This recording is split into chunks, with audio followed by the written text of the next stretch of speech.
인생이라는 시간이 흘러가면 갈수록 여러분은 어떤 사람이 되어 가시나요?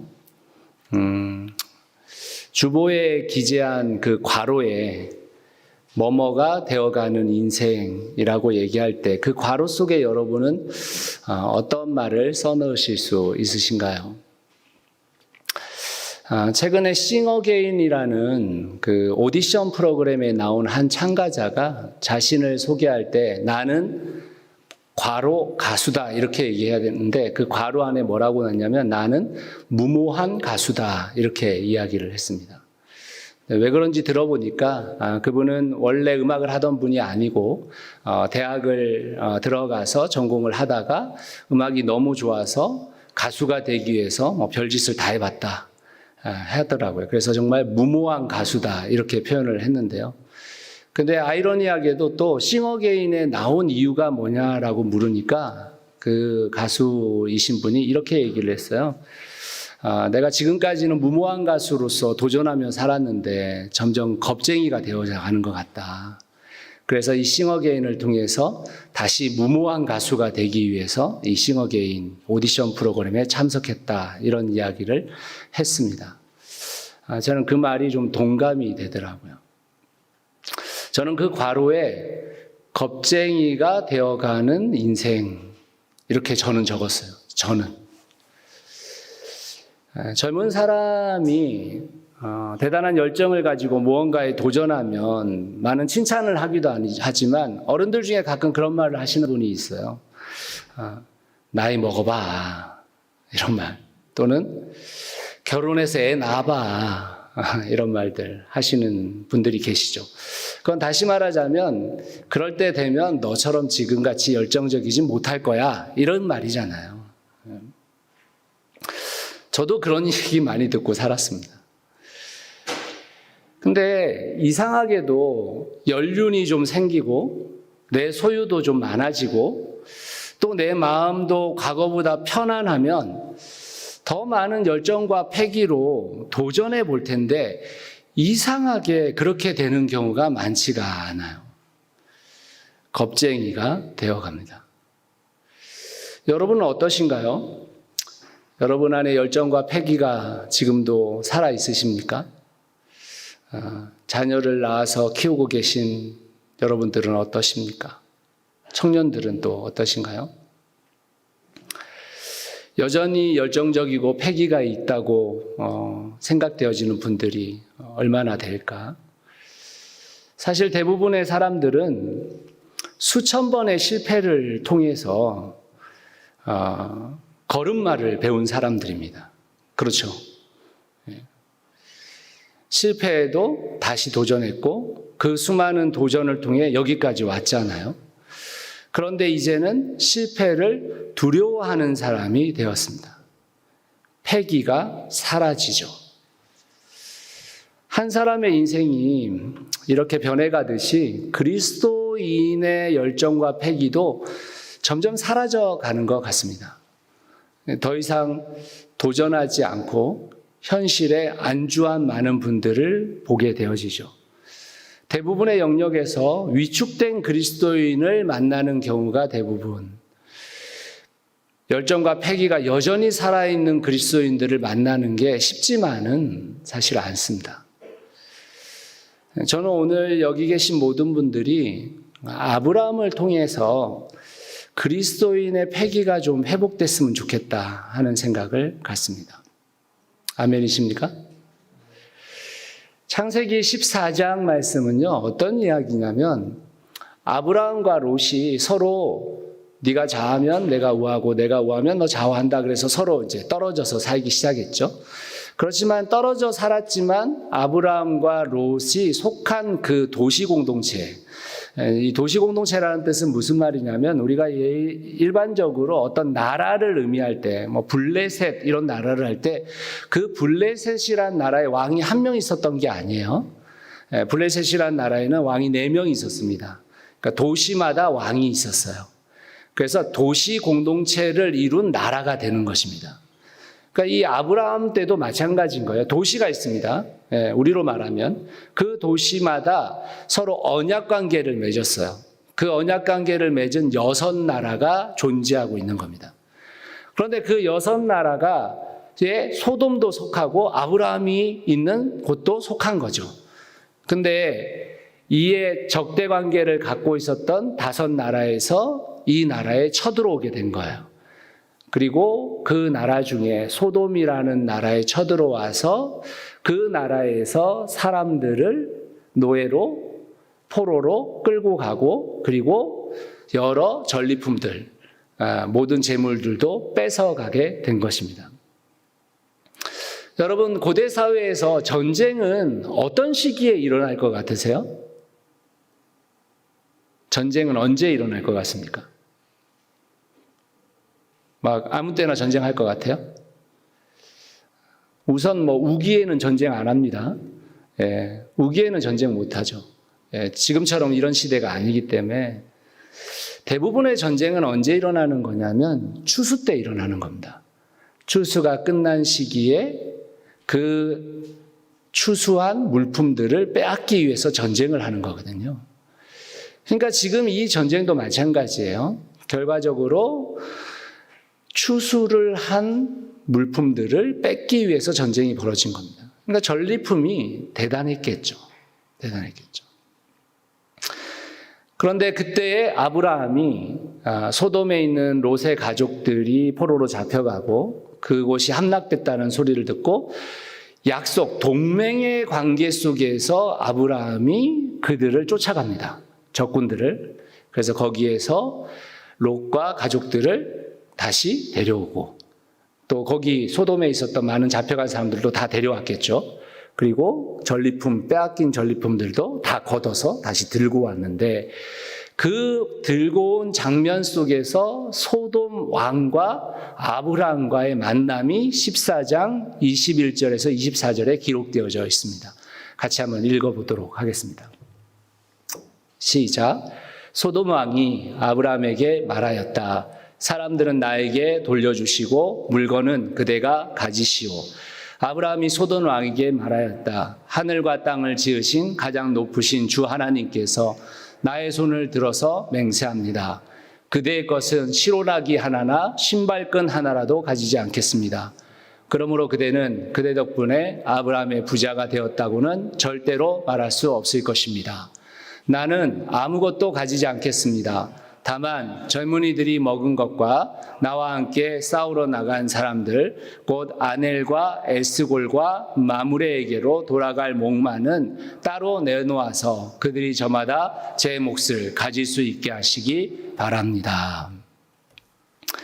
저는 이 본문 속에서 오늘 아브라함의 패기가 느껴집니다.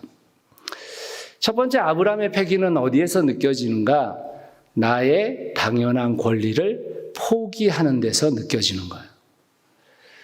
아브라함과 그의 군사들은 전쟁을 치렀습니다. 잡혀간 롯의 가족들을 되찾고자 하는 마음이 컸겠지만 동맹국과의 동맹 관계로서 그 일들을 하고 있습니다. 여러분, 이 아브라함에게는 318명의 나아서 길러진 사람이 있었다 이렇게 얘기하잖아요. 나아서 길러진 사람이라는 것은 무슨 뜻이냐면 종과 종 사이에서 태어난 사람들을 말하는 겁니다. 남종과 여종 사이에서 태어나서 영원히 아브라함의 종으로 살아야 되는 사람을 말하는 거예요. 그 사람이 318명의 훈련된 병사들로 존재하고 있었단 말이에요. 그 사람들을 데리고 전쟁을 치르러 갑니다.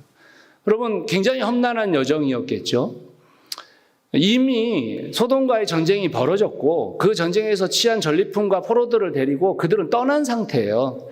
그리고 나서 아브라함이 그 소식을 나중에 패잔병인 소돔 사람에게 듣고 다시 쫓아가야 되니까 얼마나 이 급박한 상황 속에서 또 얼마나 빠르게 그들을 쫓아갔겠어요. 굉장히 어려운 일들을 진행하고 있는 것입니다. 그래서 그곳에서 승리하고 포로도 데리고 전리품도 가지고 소돔왕을 만났는데 소돔왕이 하는 말이 뭐예요? 사람들은 우리에게 돌려주시고 물품들은 다 그대가 가지십시오. 이렇게 얘기했단 말입니다. 여러분, 전쟁을 치러서 승리한 사람이 전리품을 갖는 것은 당연한 거예요. 수고에 대한 대가죠. 당연히 취해도 되는 것입니다. 그런데 아브라함이 뭐라고 고백합니까? 14장 23절 말씀 한번 볼까요? 다시 한번 읽어보겠습니다. 시작. 그대의 것은 시로라기 하나나 신발끈 하나라도 가지지 않겠습니다. 그러므로 그대는 그대 덕분에 아브라함이 부자가 되었다고는 절대로 말할 수 없을 것입니다. 아브라함은 지금 당연한 권리를 포기했어요. 왜 포기했냐? 내가 당신 덕분에 부자가 됐다는 소리 듣기 싫다 이 말이에요. 그 말은 무슨 뜻입니까? 아브라함이 누구 덕분에 부자가 됐어요? 아브라함이 지금 318명이라는 훈련병을 갖고 있을 정도로 굉장한 부자가 돼 있는 거거든요. 굉장한 부자가 된 거죠. 남종과 여종 사이에 나왔는데, 그 아들들이 나왔는데 318명이 성인이 돼서 싸울 수 있는 군대가 있는 겁니다. 그러니 다른 종들은 얼마나 많겠으며, 또 거기에 또 나이가 어린 사람들은 또 얼마나 많겠어요. 근데 그게 다 누구 덕분에 부자가 됐다라는 겁니까? 내가 부자가 된 건 하나님 덕분이라는 거예요. 소도망 당신이 나한테 어떻게 해줘가지고 부자 된다는 소리 듣기 싫다. 나의 이 모든 것은 다 하나님으로부터 온 것이다 라고 고백하고 있는 것입니다. 당연한 권리를 포기할 수 있는 패기는 어디서 오는 것이냐면 하나님께서 나의 공급자라는 것을 인정하는 데서 오는 거예요. 우리의 모든 패기는 어디서 오는 거냐면 그리스도인의 패기는 하나님이 나의 주인이시고 하나님이 이 세상의 모든 것을 주관하시고 하나님이 나의 모든 것을 다 공급하신다라는 것을 아는 것입니다. 거기에서 패기가 나올 수 있는 것이죠. 아브라함에게는 전리품에 손대지 않을 수 있는 자유함이 존재하고 있는 것입니다. 여러분, 2021년 11월, 그러니까 지난달이죠. 지난달 신문 보도에 의하면 전 세계 17개국을 대상으로 각국마다 2만 명씩 삶을 가치 있게 만드는 요소가 무엇인지 조사를 했습니다. 그 나라들은 일반 그냥 가난한 나라보다는 대부분 미국도 속하고 일본, 독일, 네덜란드, 스웨덴 이런 나라들, 그러기에 우리나라도 조사를 했단 말이에요. 내 삶을 가치 있게 만드는 요소 무엇이냐 이런 질문을 던졌습니다. 14개국의 사람들의 1위가 가족이었어요. 그리고 한 개국은 건강이었습니다. 그리고 한 개국은 사회라고 말했어요. 그런데 우리나라는 1위. 대부분의 사람들이 선택한 1위, 그것도. 뭘까요? 돈입니다. 돈. 17개국 중에 유일하게 우리나라만 삶을 가치 있게 만드는 요소라고 말할 때 돈이라고 대답을 했습니다. 다시 말하면 이 대한민국이라는 나라는 행복이 물질에 있다고 생각하는 나라가 돼버린 거예요. 이런 사회 속에서 그리스도인들이 당연한 권리를 포기하며 살아가는 자족하는 삶이라는 것이 사실은 그리스도인의 패기가 될 수 있다라고 저는 생각해요. 그리스도인의 패기가 어디에서 보여질 수 있냐? 세상이 따라가고 있는 그 절대적 가치를 벗어난 다른 가치를 지향하고 살아가는 그 삶에 그리스도인의 패기가 존재할 수 있다는 것입니다. 마치 아브라함과 같죠. 내가 고생하고 내가 수고하고 내가 있어가지고 벌어들인 건데 내가 사용하는 게 당연히 맞지. 그게 당연히 내 거지. 라고 생각하는 그 생각을 벗어버리고 아브라함은 자신의 당연한 권리를 포기했습니다. 사랑하는 성도 여러분, 재물에 믿음 흔들리지 마시고 자족하는 성도들이 되셔서 그리스도인의 패기를 이 세상에 보여주는 그리스도인 되시기를 예수 그리스도의 이름으로 축원합니다. 두 번째, 아브라함의 패기는 어디에서 드러나는가? 아브라함은 자신은 그 당연한 권리를 포기했지만 자신과 함께한 사람들에게는 그렇게 하지 않았어요. 창세기 14장 24절 말씀 같이 한번 읽어보겠습니다. 시작. 나는 아무것도 가지지 않겠습니다. 다만 젊은이들이 먹은 것과 나와 함께 싸우러 나간 사람들 곧 아넬과 에스골과 마므레로부터 돌아갈 목마는 따로 내놓아서 그들이 저마다 제 몫을 가질 수 있게 하시기 바랍니다. 자신은 그렇게 했지만 다른 이에게 그것을 강요하지 않았습니다. 소돔의 왕에게 그 사람들의 몫을 빼달라고 말했어요. 남의 당연한 권리를 지켜줄 때 그리스도인의 패기가 드러나는 것입니다. 내가 포기했다고 해서 다른 사람의 권리를 포기하도록 강요하는 사람이 아니라 오히려 다른 사람의 권리는 잘 챙겨준 것입니다. 실제로 내가 나의 권리를 좀 포기하면 다른 사람을 챙기는 게 쉬워지잖아요. 그렇잖아요, 여러분. 그 몫은 똑같은데 그 목 안에서 내가 포기하면 다른 사람의 몫을 챙겨주는 게 쉽죠. 그런데 내가 포기를 하지 못하면 다른 사람을 챙기는 것도 어렵습니다. 그리스도인의 패기는 다른 사람의 당연한 권리를 또한 아름답게 여기고 그 사람의 것을 챙겨주는 데서 있습니다.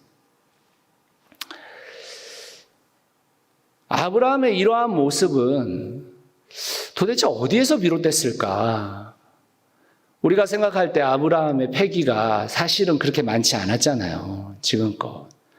이 패기는 어디로부터 비롯된 것인가 라고 생각할 때 저는 창세기 14장 18절에서 20절 말씀에 살렘왕 멜기세덱과의 만남에 있어서 드러났다라고 생각합니다. 같이 한번 읽어보겠습니다. 시작. 그때 살렘왕 멜기세덱은 빵과 포도주를 가지고 나왔다. 그는 가장 높으신 하나님의 제사장이다. 그는 아브라함에게 복을 빌어 주었다. 천지의 주제 가장 높으신 하나님, 아브라함에게 복을 내려 주십시오. 아브라함은 들으시오. 그대는 원수들을 그대의 손에 넘겨주신 가장 높으신 하나님을 찬양하시오. 아브라함은 가지고 있는 모든 것에서 열의 하나를 멜기세덱에게 주었다. 여러분, 이 멜기세덱에 대한 이야기는 사실 제가 한 번 더 여러분들께 다룰 건데 히브리서에서는 굉장히 다르게 다루고 있습니다. 그렇지만 오늘 이 본문 안에서 살렘왕 멜기세덱은 다시 말하면 하나님을 믿는 존재가 아니죠.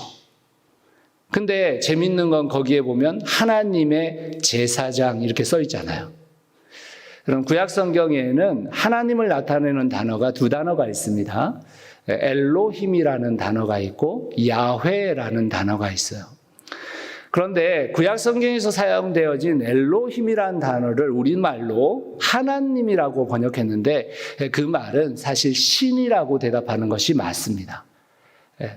어떤 신이든 신적 존재를 얘기할 때 엘로힘이라는 단어를 써요.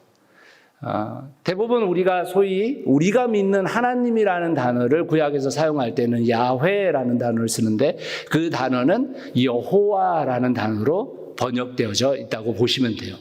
그러니까 이 말은 멜기세덱은 하나님, 높으신 신의 제사장,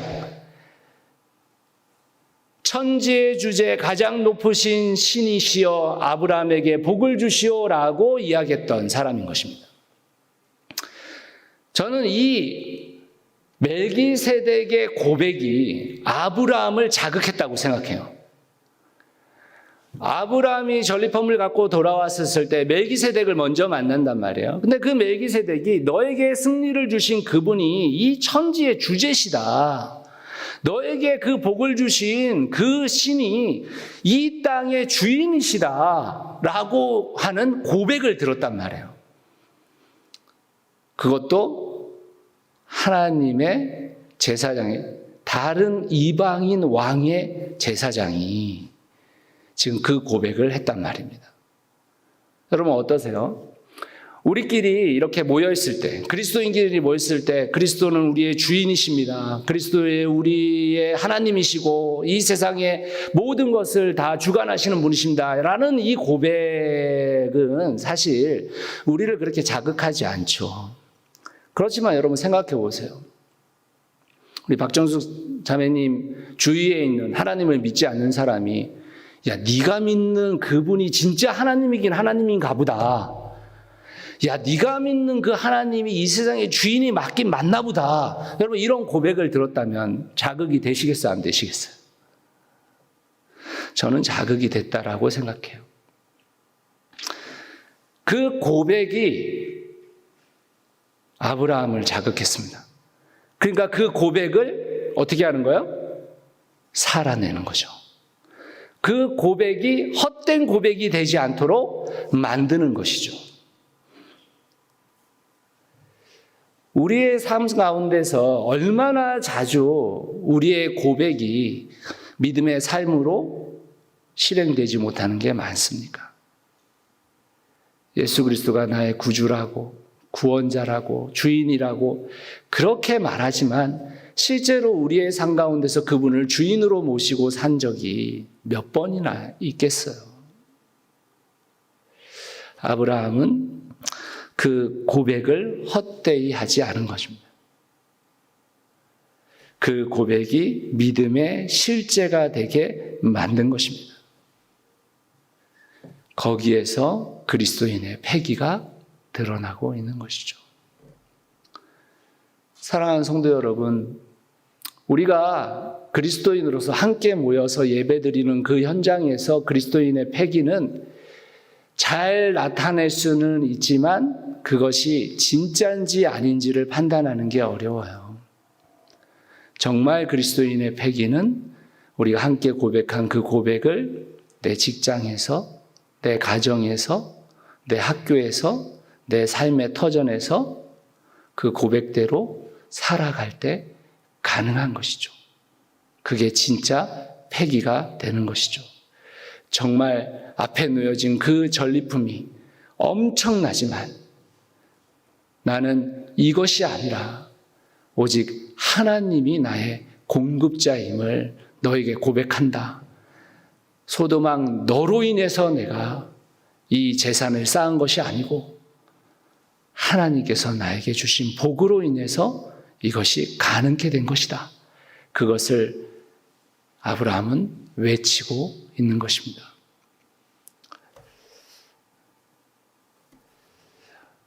사랑하는 성도 여러분, 나의 당연한 권리조차 주님께 맡겨드리는 삶을 살아가시길 바랍니다.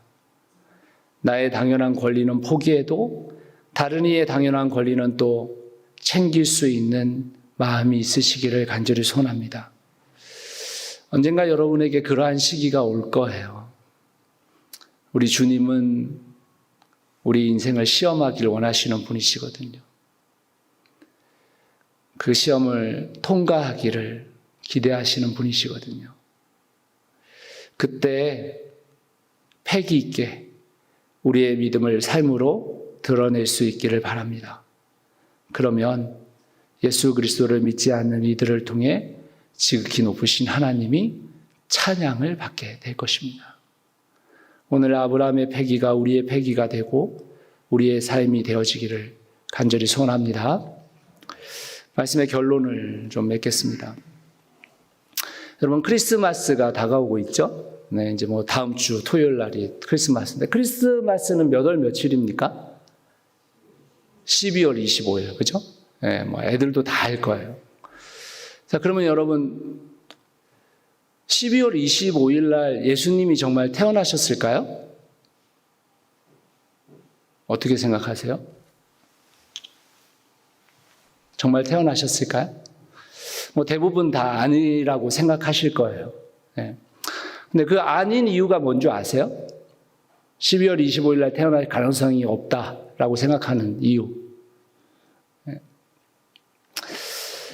누가복음 2장 8절을 한번 보시면 이렇게 돼 있어요. 같이 한번 읽어볼까요? 시작.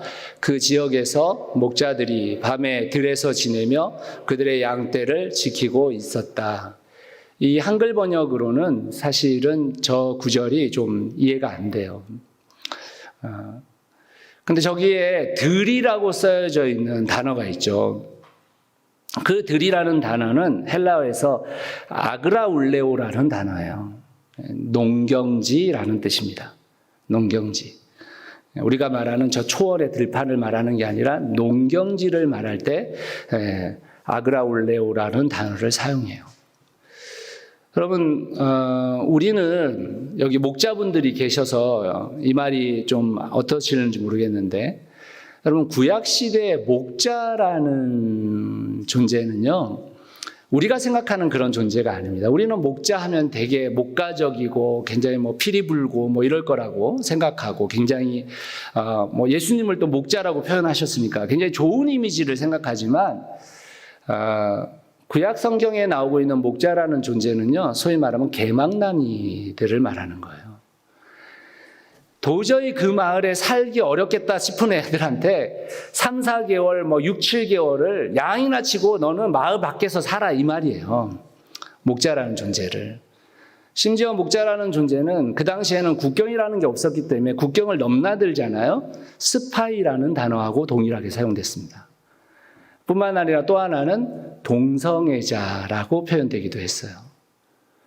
남자들끼리 6, 7개월을 돌아다니니까 이 성적인 게 해소가 안 되니까 남자들끼리 성적 관계를 맺는 존재다 이렇게까지 표현될 정도로 목자들에 대한 평가는 굉장히 안 좋은 평가입니다. 그런데 여러분 지금 농경지 안에 목자를 들였어요. 지금 농경지 안에. 여러분 농경지라는 것은 사실은 양들이 들어오면 안 되잖아요. 언제 들어올 수 있습니까? 양들이 들어올 때는 추수가 끝나고 나서 들어올 수 있는 거예요. 그리고 다시 농사가 시작될 때까지 그 농경지 안에 양들이 들어올 수 있습니다. 그러니까 소위 이스라엘의 밀밭을 베고 난 이후에 그 밑둥들을 먹게 만들어 준 거예요. 그래서 농경지의 추수가 끝나는 그 77절 6월 달에 이제 목자들이 농경지 안으로 들어올 수 있어요. 그리고 나가는 날은 초막절 10월 달에 나갈 수 있게 되는 것입니다. 그러니까 이 누가복음 2장 8절에 의하면 예수님의 탄생 기간은 6월에서 10월 사이일 가능성이 현저하게 높다라고 신학자들은 얘기합니다. 그 중에서도 우리가 이제 보통 생각해 보면 예수님의 죽음은 어떤 절기 때 이루어졌죠? 어떤 절기? 알잖아요. 우리 애굽에서 나온 절기? 네, 6월절에 일어났잖아요. 6월절에. 예수 그리스도의 죽음은 6월절 어린 양과 하기 때문에 6월절에 일어나는 겁니다. 예수 그리스도의 부활은 언제 일어났어요? 무슨 절기 때? 그리스도가 첫 열매가 되시니까 초실절에 이루어진 겁니다. 초실절에. 성령의 강림은 언제 일어났죠? 다 아시잖아요. 언제? 오순절 성령의 역사가 있잖아요. 오순절에 일어난 거잖아요. 그렇듯 예수 그리스도의 탄생도 그냥 아무나 내라 이루어지진 않았을 것이고 절기 때 이루어졌을 거라고 보는 거예요. 그래서 예수 그리스도의 재림이 언제 일어날 것이냐라고 했을 때 나팔절을 얘기하거든요. 왜냐하면 모든 사람들이 함께 나팔을 부면서 그 그리스도의 재림을 맞이하게 될 것이다 이렇게 보는 건데, 그래서 많은 신학자들 중에 저도 대부분의 많은 분들이 예수 그리스도가 태어난 날은 나팔절에 일어났을 것이다 라고 봐요. 이걸 여러분들이 받아들여도 되고 안 받아들여도 돼요. 그거 상관없어요. 구원하고 아무 문제 없어요. 그런 건 아니고 제가 그냥 설명을 드리는 것입니다. 근데 아무튼 12월 25일 날은 예수님이 태어난 날은 아니란 말이에요. 그러면 왜 12월 25일 날 예수 그리스도의 탄생일로 정했는가? 그걸 우리가 좀 생각해 볼 필요가 있죠. 여러분, 로마가 기독교를 공인했다라는 건 무슨 말이냐면 국가 종교로 인정했다 이런 말이 아니에요. 그런 게 아니고 로마가 인정하는 종교 중에 하나로 인정했다 이런 말이에요. 로마가 인정하는 종교 중에 하나, 그게 밀라노 칙령의 콘스탄티노플 1세에 의해서 이루어졌잖아요. 313년에. 여러분, 근데 313년에 일어난 그 공인이 되면서부터 어떤 일이 발생한 거냐면 여러 종교를 믿는 사람들이 그 종교에 있어서 소위 말하면 제사, 예배를 드려야 되는데 그 예배를 드리는 날이 이 종교 다르고 저 종교 다르고 다 다르면 어떻게 되겠어요? 사회가 혼란스러워지겠죠. 어떤 사람들은 월요일 날 드리고 어떤 사람은 화요일 날 드리고 이러면 안 되잖아요. 그래서 모든 종교는 다 예배를 한 날에 드려라 라고 정한 날이 썬데이. 왜냐하면 로마가 믿는 종교 중에 가장 큰 종교가 태양교였습니다. 태양교가 드리는 그날에 예배를 다 같이 드려라 라고 해서 일요일 날 예배를 드리기 시작한 거예요. 기독교는 일요일이 부활한 날이라고 생각하잖아요. 그래서 그게 매치가 되어져서 황제에 의해서 썬데이가 소위 뭐가 된 거예요? 예배 드리는 날이 된 겁니다. 근데 이렇게 되면서 예수님의 탄생일을 언제로 할까를 고민하게 된 거예요. 그러다가 태양이 신의 그 절기로서 가장 크게 이 절기 행사를 치른 날이 언제냐면 동지예요, 동지. 소위 말하면 해가 제일 짧은 날. 태양신을 위한 절기를 지켰단 말이에요. 그날이 12월 25일이었습니다. 그날을 기독교인들이 절기를 똑같이 하겠다라고 결정하게 된 거예요. 12월 25일을. 왜요? 너희는 태양을 믿지 나는 진짜 빛이신 예수 그리스도를 믿는다. 야, 너희가 저 태양에 제사 지낼 때 진짜 빛이 뭔 줄 알아? 예수 그리스도가 그 태양을 만드신 하나님의 아들이야. 그 분이 빛 대신 예수 그리스도가 진짜 태양이야 라고 맞짱 뜨는 날이 바로 12월 25일이에요. 초기의 그리스도인들이 이 성탄절을 정하면서 태양보다 빛나는 그 예수 그리스도가 진짜다라는 그 마음을 가지고 태양절 절기에다가 예수 그리스도의 탄생일을 겹친 겁니다. 그런데 지금 누구도 12월 25일이 태양절이라고 생각하는 사람이 없죠. 모두 다 성탄절이라고 생각하고 있는 것입니다.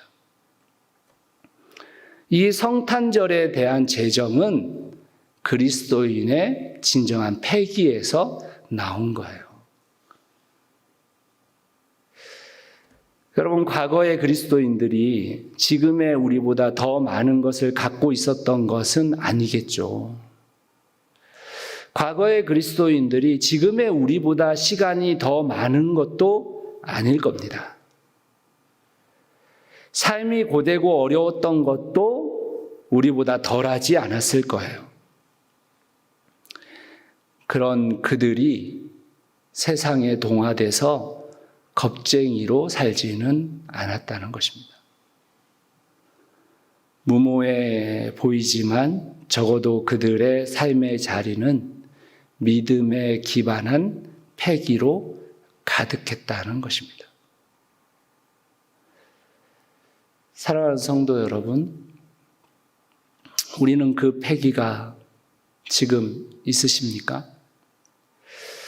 혹시 우리 서로가 서로를 더 겁쟁이로 만들고 있는 것은 아닐까요? 패기를 가지고 다시 시작해야 하지 않겠습니까? 다시 도전해야 하지 않겠어요? 그때 주님께서 우리를 도우실 겁니다. 그때 성령님께서 우리에게 성령 충만케 하실 거예요. 2021년이 지나가고 있습니다. 2022년의 시작이 어떨런지 예측하기가 쉽지 않네요. 그렇지만 사랑하는 성도 여러분, 하나님께서 우리에게 다시 기회를 주셨어요. 한 해라는 기회를 주시고 계시고 또 우리가 다시 시작할 수 있는 기회를 허락하셨습니다. 저는 우리 모두 다가 패기 있게 그리스도인의 패기를 보여줄 때가 됐다고 생각합니다. 이 세상의 사람들에게 그리스도인이라는 존재는 이렇게 사는 것이다 라고 말할 수 있는 기회가 왔다고 생각합니다. 힘드시죠? 한 해를 보내는 것도 힘들고 또 한 해를 시작하는 것도 쉽지 않아 보이고 또 우리 마음에 여러 가지 힘든 것들이 있을 겁니다. 근데 제가 지난주에 책을 읽으면서 그런 말이 있더라고요. 사람은 힘들 때 들은 말이 제일 기억에 남는데요. 힘들 때 들은 말이. 우리 서로에게 힘들 때 기억될 수 있는 말로 칭찬과 격려가 기억되었으면 좋겠어요. 서로를 칭찬하고 서로를 격려하는 말로 서로에게 기억이 되고 언젠가 그 힘든 시기 속에서 그걸 또 꺼내볼 수 있지 않겠습니까? 사랑하는 성도 여러분, 서로를 움츠려 들게 만드는 말이 아니라 살렘 왕 멜기세덱처럼 너의 삶을 통해 하나님을 높이고 찬양하라고 말할 수 있는 그런 존재들이 되어서 우리 서로를 통해 아브라함에게서 보여줬던 그 패기가 우리에게도 보여지기를 예수 그리스도의 이름으로 축원합니다. 2022년 그리스도인의 패기를 보여줄 수 있는 새누리 상교회 모든 성도들 되시기를 예수 그리스도의 이름으로 축원합니다. 아멘. 우리 같이 한번 기도합시다.